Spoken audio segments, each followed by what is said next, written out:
What is going on, everybody? Welcome to the Clap Your Hands podcast, brought to you by Odyssey Sports, brought to you by Sports Radio 94 WIP. And today's pod is brought to you by the NBA MVP, the moment everyone was waiting for, years in the making. Somehow felt anticlimactic, unfortunately, because we all knew he was going to win, but it's still brought to you by Joel Embiid. What's going on, Kyle? How you doing?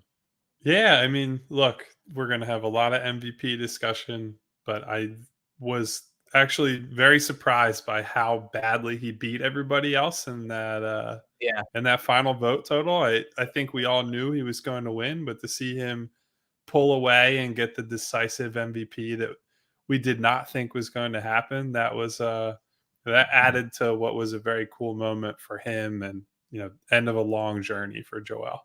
Yeah, so obviously a lot to get into today. We will talk about game two at the end of the pod a little bit. Of course, with every Joel discussion, it's will he play, won't he play? But we'll talk about maybe some adjustments quickly at the end. But today's pod, I really just want to get into the Joel Embiid experience. I say it often on the pod, but the commenters say it too. You've covered Embiid the majority, if not all of his career. You've been there for the ups and the downs. So I'm excited to hear your opinions on it. But before we get started, I do want to remind everybody that if you've been listening throughout this playoff journey, first of all, we super appreciate it. That win over the Celtics pod. I know my hair looked bad. I felt like I looked almost like drunk off of adrenaline in the pod. But it was our most listened to pod ever. So I very much appreciate everyone that has been listening, and to the new listeners, welcome aboard. But a reminder for those that are, if you're listening, you can find us on all the podcast apps, including the Odyssey app. You should definitely download the Odyssey app. You get all the episodes first. And if you hit that auto download button on any of the podcast apps, you get it pretty much the second it comes out. So very much appreciate everyone that does that, and appreciate all the people that are taking this wild playoff journey with us. So all right, Joel Embiid wins the MVP. Like I said in the open, obviously a super exciting moment. I spent all day yesterday on air on WIP explaining why, to me, it feels similar to winning a championship. But I actually thought last night when he won it, it was almost so expected that it felt a little anticlimactic, but still just an awesome moment for him. He's in the room with all of his teammates, obviously very emotional. Kyle, what'd you just think of the moment where he won it, his reaction? What were your takeaways from that? Well, so I would say the cool thing was seeing the video that the Sixers posted that was not on TV. Mhm. It was not Joel had composed himself and all that. He broke down crying in front of all of his teammates. And you can see like there's been a lot made over how much Joel cares about the award and how much Jokic cares about the award relative to Joel and things like that. And like to see a guy who, as we've said many times, has worked to put himself at the very tip top of his profession, to go from, obscurity in Cameroon, where this guy, his ideal life at that point when he started playing basketball was playing professional volleyball in Europe. That was kind of the path his parents and had put him on, and go to on this journey to become, the single best player for this season in the NBA. It's just such a crazy story. Like, think of all the things that could have derailed Joel Mhm. between, when he was 15, 16 and now. One, he could have never picked up a basketball in the first place. Two, that awkward, lanky, 7 foot tall kid could have just not been very good. And he could have been frustrated by the fact that, these guys that have been better for him, that have played longer than him for so long, would just stay better than him. That was one of the reasons that he said early in his career that defensive player of the year was his biggest goal individually, because he thought that was obtainable compared to, something like an MVP and Yeah. first team all NBA and things like that. And then he's got to deal with 2 seasons lost due to foot injuries, has a meniscus injury and another one prematurely. And you're just wondering, like, does all this talent mean anything? Is he ever going to get there? And to see him take all these steps, playoffs in his first full season that he plays with, a real team, runner-up of MVP multiple times in a row, and to come that close, and now to finally lead the league in scoring, 33 points a game, all these signature moments, beats all the other best players in the league during this just awesome season. I can't imagine how cool that felt for him. And certainly, like, I think one of the other awesome things about Joel winning it for the Sixers specifically, he is like very Philadelphia in many ways, where Mhm.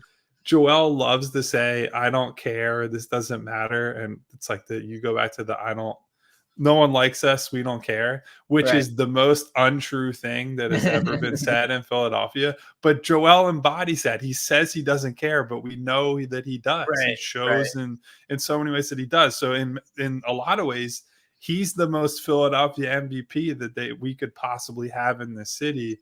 And so I think it's a cool moment for him, obviously, and on top of being an amazing moment for Joel Embiid. And as we are speaking right now, Shams Charania just tweeted, Embiid is on track to return tonight in And game there it 2 versus is. the There it Celtics, is. There it barring a is. setback. So Okay. that's So he's gonna play. He's gonna play is what that means. Wow, look at these pods, man. The Celtics pod and now this. Well, that's awesome. I mean, that's super exciting. So if you're listening to this, you are but already probably know by now. But all right. I don't know. Should we pivot to him playing or should we keep with the let's MVP do the stuff? MVP stuff. Okay. Like, All we right. can obviously get to. Right. Yeah, we might want to tweet out talking about Embiid's return. But okay, so here was my MVP thing from last night. So you described his journey perfectly, right? And we talk so often on this pod about Joel's mental state. And I thought what was really cool and beautiful about when he won it last night was that the moment he cried, like, to me, like I said, you knew he was going to win. There was, of course, 10% of you that was like, who knows? Maybe the Jokic voters didn't want to say they voted for him until the end. And there was that worry about it. But turning it on, you had a very good idea he was going to win. But I just thought the moment he heard it, you could almost see the weight just like completely come off of his body. Like he collapsed into his hands. It looks like he cried or at least was extremely emotional. Everybody was hugging him. And I think, he just so deserved that moment. He deserved that moment of feeling like all the work was worth it. Because even though it has already been proven so, right? He's one of the best players in the NBA. He came up second in MVP, which there's certainly no shame in that. It's frustrating, it's unfair, but there's no shame in that. He has his franchise life-altering contract. So all of Joel's work has been paid off for him. His life is set. The work, all the hardships, he's made it through. But at the end of the day, you can't buy an MVP, right? You can't, it's not within your control as hard as he wants to work, right? Obviously he works harder and those things matter, but you can't buy like acceptance and you can't buy something where your peers say to you, you're the one. Like you can't buy it no matter how hard you work. So I thought last night for me was a moment of Joel getting that acceptance he's been looking for. Because you talk about him being a kid growing up. Look, the pictures of him, even when he's just a rookie and he wears number 11, but before that too, he's lanky, he's awkward, he just moves to America. Like I am sure there's a part of Joel's life where becoming accepted was always something that was unique for him, right? A struggle of getting into America, getting into the NBA. It's a very like alpha dog league, right? And he did it. Last night was his moment of, I made it. I have been accepted by the league. My work has been recognized. And so I thought that was a really, really cool moment of just seeing the weight of almost winning it, and then finally just winning it, even though he knew he was going to win, hearing the words of knowing he won. It was just, it was really cool. And for me, yes. So yesterday I was on from 2 to 6 and I was talking to people, about what the MVP means to them. And there was I shouldn't say large, but there was a section of the fan base that was definitely like, get out the second round and then the MVP will matter. And I got to be honest, it is my least favorite opinion in Philadelphia sports right now. I just think to try to diminish what this guy did because of past playoff success, it's just lame. It's the definition of lame. And when I talk about why I think this has similar emotions to a championship, I understand the championship is different. There's parades for championships. There's banners for championships. People grow up rooting for a team. So you're rooting for it longer.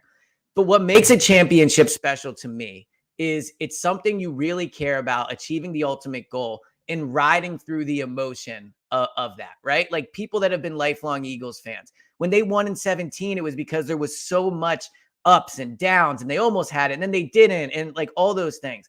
And Joel is not a team. He's not a franchise, but he has been in the spotlight of Philadelphia sports for like 10 years. No other athlete really has been there that long. Carson came and went. Bryce has barely had a cup of coffee here. Jalen's just beginning his journey.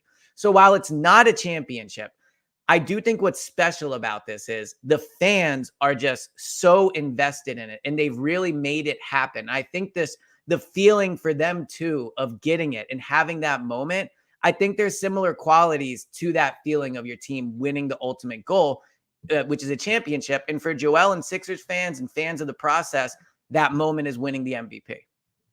Yeah, look, I'm never going to put a championship and But do you an see what I'm saying MVP a little bit? close to the same level. Here's what I would say. I think caring about it is caring about the essentially the person as much as the player. Like the people who are all fired up about this, yes, a lot of them think that Joel is just a better basketball player than Giannis or Jokic or whoever it is, but they also are celebrating and feeling secondary joy because they have been part of this journey with Joel. Like this fan base experienced the process and this dramatic rebuild just to get to this point where Joel could even be in position to win enough games to win the MVP. I know that was something he said on TNT and in the videos that have been posted by the team over the last 24 hours. Like part of the reason he's even in play for this conversation is because they won 54 games. They have their best season as a franchise in over 2 decades. And they have finally put this collection of talent on the floor that allows him to get real serious conversation as the number one guy in the league for a season. And so the fans feel that part of it, certainly, right? Like they watched when Joel was drafted after they had, tanked the season essentially, and then immediately knew because Joel was hurt that the best incoming player they were going to get was missing the entire next season. And then he missed another one on top of that. Like, so the people who have really been on this ride with Joel have experienced all the horrible, like the Jahlil Okafor season, where it's him and Nerlens Noel starting together in the front court and they win 10 games. And their biggest victory is Jahlil Okafor in a fight versus Boston Celtics fans during that season. And like, so this award represents a lot of other things to the people who actually come to the games, who watch the games every night, who stay up when they're on the West Coast watching games at 12:30, 1 o'clock, even though they got to work the next day. Like, that's the type of stuff where I do understand your point about the value of MVP. Now, if we're talking about for Joel and for the team and all that, like, I'm not going to go that far. I think even as he has sort of semi-campaign for this award, he has always ended his sentences and ended his arguments with, but if I win, everything else falls into place. If we win, that's what really counts. That's what the number one goal of this team is. And PJ Tucker actually on Instagram today posted something that the first day he signed with Philadelphia and he talked to Joel, said there are 2 things he's coming there to help Joel achieve. Joel win an MVP and for Joel and the Sixers to win a championship. And he said 1 down. And look, that's been the mentality for this team this entire year. So while this is a fun, a nice thing that we can all give Joel a round of applause and say this is great, now the real work begins. Yeah. So two things before we move on to Joel's return. The MVP is back. First, I was going to say, you mentioned the fans, and I think kind of how you put it about the journey is perfect. But I also think, if we're being honest, the fans hold a little part of this in the way that there are so many people that fight the fight on Twitter every day with these NBA writers, right? Like, including with me, by the way. Exactly. It's not right. always like, good for me either. You see them in your mentions. I am sure a lot there. You can see a lot of NBA writers are working through their emotions right now of dealing with the fact that their boy Jokic didn't win it. But when it's a award that is so obviously picked by like influence and bias and all those things, I do think that the Twitter people deserve to have like a small part of this, and that they never gave up. Like they kept tweeting at these people saying, no, here's why he deserves it, here's why he deserves it. So I do think that's a cool part of this award, and just feeling the years of people fighting online to prove their point being right. Also, I guess my mic is spiking. I'm trying really hard not to make it do it, so I apologize for the listeners if this is happening. Elliot's gonna blow out everyone's eardrums I during this I truly podcast. don't get, like, I've talked to the tech people about it, but I apologize. I apologize for that. But the last Embiid question I had for you, you do have a unique view of this because you're in the locker room with Joel. You've covered him for how many years now? Has it been? Well, so I've been full time on the beat since Ben's rookie year, so since 2017, so 6 years. I Okay. was still writing about him and the team Right. prior to that, so I have watched and or written about basically every game that he has ever played. So, what's Joel like? Because in my brief experiences around him, in the brief times I've interviewed him, being at games, he seems just so quiet, and so just like some combination of locked in, but also shy is not the word, because I think no one would describe Joel as shy from a public persona. But whenever I see him, he's not really talking. His answers are short. What's the Joel like? Like, what was it like watching him kind of behind the scenes on this journey through the tragedies, the positives? Just what's been your experience of him up close and personal?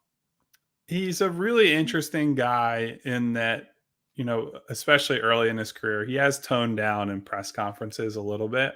Mhm. There's the public Joel Embiid, which is this loud, brash, shit talking, like getting guys' faces competitor.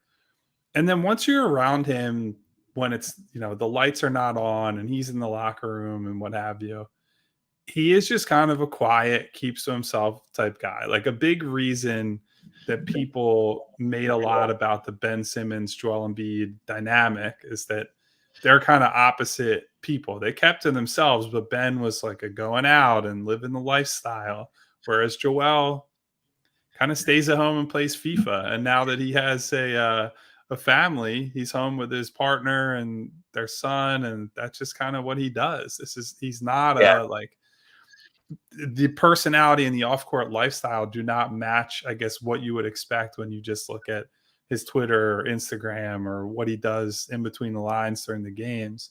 And so he's just a really fascinating guy. Like you can sit and talk to him by his locker for quite a while. He just loves talking about basketball in general. He'll say a lot of things that, he probably would like to say publicly, but he is Yeah. always sort of conscious of, I'm a superstar type player, so everything I says gets filtered through this insane machine on, the radio, on TV, on WIP. Yeah. podcasts, wherever. And so I've always sort of known, how he really feels about things on top of what he says he feels Yeah. about things. And that's what I was kind of getting at with he's the perfect Philadelphian thing. Like Joel just can't help himself from, expressing how he really feels in certain ways. And he Mhm. always skirts up against it at the podium. He'll try to be like, well, I don't really care about this, or this wasn't a big deal. And then he'll give like 3 consecutive answers where he swerves and makes a detour into what he actually wants to talk about. And, some of that I think is he is a really competitive guy. And that's kind of the deal with all these guys who reach this point. They think about all these small petty things that drive them. I don't say petty in a bad way. Like to be that good, you have to find these like microaggressions from Yeah. other people, other players to just invent ways to get motivated every night. And that has kind of been the most fascinating part of his evolution is watching Joel get to the point where he is that guy just making up stupid reasons to go out and score 50 on a night where otherwise the game doesn't really matter. Because early in his career, you could tell that he knew I'm probably more talented than, every guy in this game, even if I don't have the accolades, the resume, and all that. Mhm. And so over time, as he's matured, as he's become a father, and he's talked a lot about, fatherhood has changed him for the better. It's made him focus more. It's made him think about, what is the legacy I'm leaving behind for my son and my family? And it's going to make my name, my family name, mean something more if I'm able to achieve, XYZ individually and as a team player. That has all shown up in the work, on the floor, in what he says at his locker, in front of a podium or from behind a podium, and so on and so forth. And so I just think this has been, the culmination of a lot of real life events. Like, we talk a lot about the basketball, but I haven't even brought up, like, he lost his Yeah. younger brother to this tragic accident while he's here in America. And at that point, he said publicly he thought about quitting and just going back home and mourning. And there are stories about him where before the first day he showed up at Luke Mbah Mute's camp in Africa, where that was kind of his ticket to America and a ticket to a basketball career.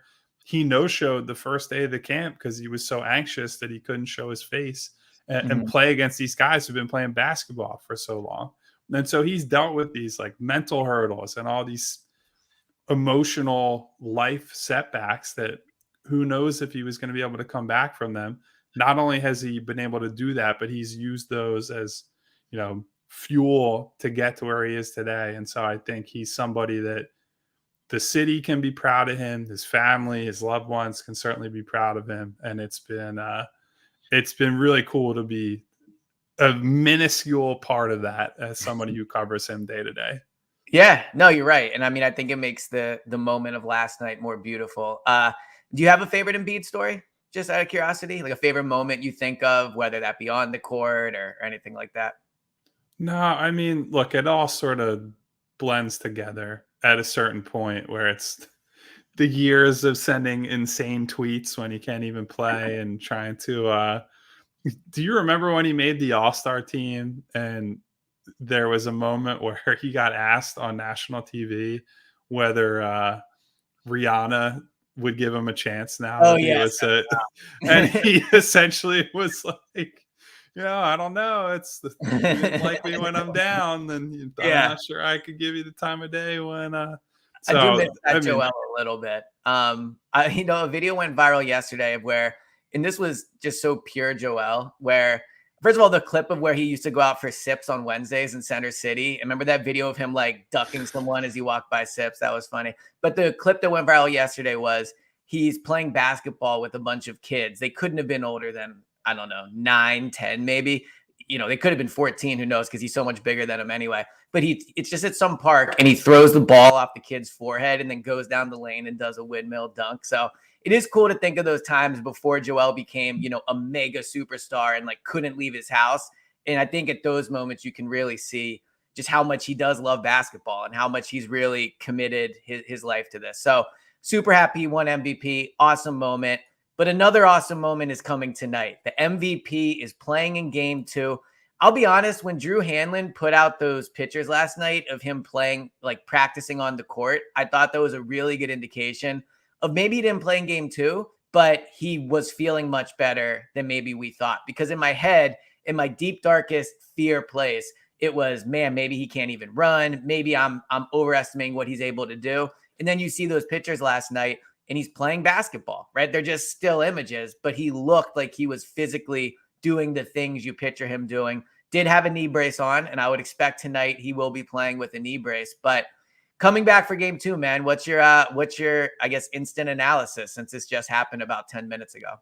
well, so this circles back to what I said on the previous podcast. There's no playing with your food, or we won't use the phrase that Doc Rivers said in the A first lot round. of people on Twitter have used it, so you've created a meme or whatever. There's no taking things for granted. There's no, hey, let's bring Joel back only after we lose, or Right.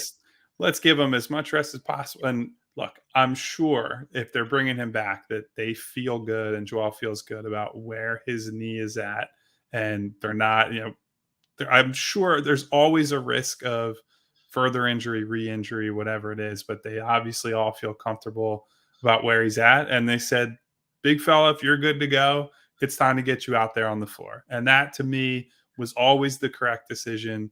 You don't sit around and say, well, we stole game one. Let's just take that for granted that we could potentially go up 2-0 in this series after 2 road games and that we could bring the single best player in this series back to help us do it. Like that to me, this is exactly what I was getting at on Yeah. Monday night when we recorded that pod. You absolutely like just look around the playoffs right now. Miami looks like they're flying high. Game one against New York, they get the win. They played honestly pretty well last night, but Jimmy Butler gets hurt and Jimmy Butler's not available for game two. Now momentum starts to shift. It's like, all right, the Knicks can feel like they're settled into this series a little bit. Lakers go out and steal game one. Like it's just every game is precious. You don't know Yeah. what the challenge is going to be that night. You certainly can't rely on James Harden scoring 45 points a game throughout this series. Mm. And so bringing the MVP back right at freshly off of that big announcement with this wind in his sails and allegedly feeling much, much better physically. That's about as good as you can ask for if you're the Sixers. Yeah, so for tonight, obviously it's a big emotional boost. If I'm Boston, I'm sitting there and being like, "Damn, I was hoping this wasn't going to happen till game 3 because tonight was a game that you would hope. Now we know this that the Sixers are not going to roll over, and even if Harden doesn't get 45, they're very good at finding other ways to win. But ultimately, I think if you're Boston, you were hoping tonight was going to be a game with no Joel. You're able to adjust off game 1 and you walk out of the arena with a win. But obviously what I'll be looking for tonight is while as exciting as it is that that he's back, how's he gonna play? Like if he comes back and he looks terrible, that's gonna be a pretty deflating feeling if they lose the game, right? So there is that pressure of how does he look if they pull this card of bringing him back and he looks bad and they lose. Then the attitude and the mood of the city is very, very different heading into game 3. So how will he look? Obviously, knock on wood, fingers crossed, prayers up that he makes it out of the game healthy. It would obviously be very deflating if he comes out and he immediately re-aggravates this thing. But how he looks tonight is almost to me as important as the win in some ways. Because if they lose a really close game 2 tonight and he looks awesome, look, it sucks. Every game's precious, like you said. But at least then you say, you know what? They have home court. They won game 1, and Joel is Joel. So how he looks tonight is obviously a huge thing to watch for. Yeah, and the pressure is on him to just look competent, I think. I don't think anyone is expecting him after a nearly 2-week layoff to come in and be like by far the best player in the series. We've Right. heard many times over. He hasn't done a lot of running, so I don't think there's going to be a high expectation for his conditioning to start this series or start the series for him anyway. And that's honestly going to be one of the biggest things to track tonight is how many minutes can Joel actually give them. He's certainly not walking in and immediately playing 40 minutes, Right. and so that's going to change their normal rotation structure compared to a night where Joel's playing 36, 38, however many minutes he needs to get to in order to get the game over the line. So at the very least, you feel better about that part of it just because Paul Reed, I think at this point has shown he can eat a lot of minutes for this team, played 37 minutes the other night in Joel's absence. But that's going to be the big test to me. Like, I think if they have him out there, yeah, his mobility will be a little more limited with a brace and the knee injury. But I think if they have him out there, they feel okay about how he's going to be able to get up and down. It's the ability to sustain it that really Yeah. matters. When they're throwing the ball to him in crunch time and he's played, 28 minutes or whatever at that point, and they absolutely need a bucket, is he able to summon that little bit of extra to get it over the line and sort of carry them? And if he's not, will the Sixers recognize that and try to lean more on James Harden, on Tyrese Maxey, on these other guys? And that's kind of the interesting thing about bringing him back in this spot rather than bring him back at home and full ramp up period over the next few days. So I guess we're going to see exactly how much Joel has in the tank tonight. I said it after game 1 when you looked at Joel, how excited he was on the bench, the feeling of, oh my God, they won without me. I have a real chance to get out the second round. If you combine that with the series, with the MVP, with playing in Boston, This is all-time emotional Joel tonight. All-time emotional. We'll see how he handles it. Will he let the moment kind of let his mood snowball on him and get frustrated? Or is he going to come out tonight and be this massive boost to the team? Because if they win this game tonight, the series is over. At that point, the question is, are they sweeping as opposed to if they're going to lose? If they go up 2-0, I mean, if you go up 1-0, your percentage of winning the series is like 77%. I'd imagine at 2-0, that thing, gets into the high 80s. So don't want to jinx anything, but if you win tonight. Well, I was going to say, I'm just going to be a dissenter here for the sake of the fan base and talking about jinxes. Yeah. In this matchup against the Boogie team, never take the 4 games you need to win for granted. Fair. But if they win tonight, man, they are in an excellent spot, especially when you watch those trash Knicks and Heat play. I mean, they're walking to the finals if they can get out of the series. So will be an exciting night. I think we'll have a post-game pod. I know we discussed potentially doing it if Joel returns. So we will likely be back right after the game tonight, if not first thing tomorrow morning. And as I said at the top, thank you to everybody that's been listening, and download the Odyssey app, hit that auto download button. And Joel is back tonight, the MVP, the lineup, game 2. Excited to talk about it with you after the game, man. So I will talk to you. I'll talk to you tonight. And guys, the more people who listen, the closer we are to getting Elliot a mic that doesn't bleed your ears from time to time. I might just drive to Best Buy right now and just accept my fate. I've tried everything. So thank you, everybody. You have willed me into getting a better mic, and we'll talk to you after a win tonight.